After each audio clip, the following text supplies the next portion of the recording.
You can't, and that even goes back to the entrepreneur thing. So like for me,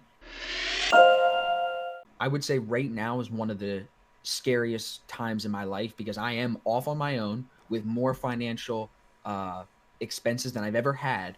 And I'm kind of taking that entrepreneur role and just owning it. Like there Right. is no other option for me anymore. Like I've had to own it for the last couple of years and I didn't even realize it until recently. Talking to Riley, my girlfriend, I was like, I haven't even realized the potential that I've had because I've been held back by other people. But being on your own, like you said, you have to own the successes and own the failures. And then you reap the benefits and the consequences of that. So when I make mistakes, we together, because we're living under the same roof, we will reap those consequences. But when I succeed, we both get to reap those benefits too. So it's like it's a interesting dynamic that you have to play into, and it's something that you can draw a parallel into your trading. So it's just a whole uh transformation of thought, like I said, like kind of just leveling up and taking it to that next level, owning it. It makes you more accountable, and when you're more accountable, you're more able to learn and analyze and be better in the future, you know. Absolutely. No, and I love the connection you made there about shifting or kind of, linking